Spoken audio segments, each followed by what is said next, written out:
tarbiyatga shu Uyg'ur musulmonninki e'tiqodini, g'ururini, izzatini dafsanda qilib xo'rlayotgan. Men badım basam shu tushga opadim meni. Men ichiga kirsam, ichida ashundoq chitliq sim bor ekan. Men turmini ko'rib boqmadim, lekin ko'nglimda kirgan hamon bu turmikan deb o'yladim. Saqchilarning qo'llarida miltiq, tok kaltaklar bor ekan. Dastlabda shu 2 kun shu temir o'rindiqda 24 soat o'tqizib qo'ydi. Hatto yotqizmadi. O'tqizib qo'ydi. Mana qulamni mushafetda yemishlar turma. Mushafet turdi. Ko'zimni yega seliqlib, mana ko'zimni yega seliqlib, qo'limni ayzmaydi o'dir. Putam ishkal bor. Putamni ishkalni mishadan temirniki bunda itildigan bunda yeri, ya'ni bosidida majbur sevetidi. I am Mehmetcan Juma. I am in a Uyghur neighborhood in Istanbul. I came here to interview some Uyghurs who recently were released from re-education camps in China's Uyghur region. I want to find out what kind of treatment they received from the Chinese authorities while in detention in the camps. Sırtdan qarsa o yepiq tarbiyalash degan yerning zodi qandoq yer ekanligini belgilab bo'lmaydi. Men uning oldidan necha qitim o'tgan. Uning undoq yer ekanligini men bilmabdi ekanman.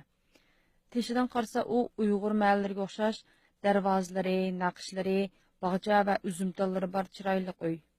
Hech kim uni tarbiyalash markazi deb o'ylamaydi. Hukumat u yerlarni bakla sir tutadi ekan. Atrofdagi qo'shnilar bilmaydi ekan. Ashundoq yerning borligini bilgan bilan zodi nega joylashganligini hech kim bilmaydi ekan. Tushburga chiqargandan keyin men gunohsiz bo'lgan ekanman. Eng oxirida o'zimni ma'lum qilay. Qani qechib nega boraman, qashqa yerim yo'q emas. Pasportim kimligimga mana shu qulpini selib suratlarni chiqib qo'ygan ekan. Men amaliyotda menda hech qanday gunoh yo'q edi. Xuddi bir mana bolalar biz bir yerga berib tamoq yeb keldi deganda ham men turmadan kirsam, birisi do'kon qo'shnim, birisi savodishim, birisi burunqi bolalik savodoshlarim, yana birisi bir tunishlarim, yana birisi bir ag'aynamning dadasi. Sab atrofimizda tunish bilish. Bir faqat shu 10 nechadan orsin ikkisini tunmayman-da. 3 kichikgina bir uy. Yana aslında bir tal adetdeki bir nepiz bir palas tashlab qo'ylik.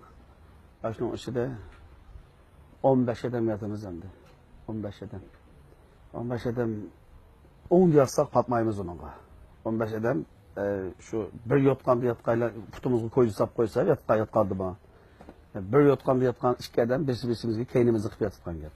Bizni hayvon tashlatgan o'zi. Bizni kiyim-kechaklarimiz maynatdi, purab. Hatta Gondopaylar u haqoratdan ig'ir haqorat bo'lamdi bir inson uchun. Gondopaylar ash darizni endi ichib keldi-da. U tarafda bir dariz bor, bu tarafda bir dariz bor. O'xshamda 2 darizning kinisida, men dariz ichib kelgan chog'da chapindan pisvidan biz deb burab ketganda biz o'zimizga bilinmaydi biz tabanni boshlab turgan bo'lgan kun. Pisvidan burnini itib olib, engizam darizni ochildi-da. Biz o'zimizniki shu vaqtning o'zida naqada sesiq purab ketganligimizni shu chog'da his qildim. Shunchalik haqorat endi bo'lgan ish. Attigina non berdi, non. Kichik shu nondan birini berdi. O non bilan bizga saytang deb qo'yamiz. Endi shu ayda atab kelib ketdik edi. Shu sayni yumasdilla shunda edamning eskilarini qo'ylash bezikki. Qutlar laylab turgan.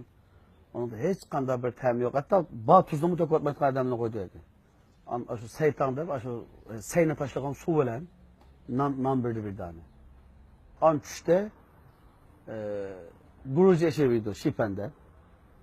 Gayet qattiq shu, gayet isi o'tib ketgan boshqa. O tomoqning suftilar hech qanday kar yo'q shunga. O'lishimizni xohlaydi uning ichida. An kechdi 2 dona hornan, moma, mana choy uydash. Naqshimiz bor az, uni unutib qopdim. Tamoq yig'ilgandan keyin partiyani kuylaydigan naqshlarni o'qiymiz. Meyo Gongchandang, Meyo Shinjungo degandek naqshlardan birini o'qib yetib, andin tamoq yeymiz. Harlaşamız. Qiynaşamız. 3 vaqt tamoqqa bir o'qib olsaydi, 3 vaqt tamoqqa yeni bir naqsi vaqan zo'cha. İki nakşı iki yedik yani. Tamam bittiği vaktada ikkilisini okup okuyamasa obdaya okuyamasa böyle bir okuyar dep yine kayıt okup ölçemlik okumak tamam kıymaysa dep. Ularning muomalasi bak qo'pol. Bizga doim biz sizlarga ko'ngil bo'lib, sizlarni yomon yo'lga kirib ketmasin deb maktab ochdik.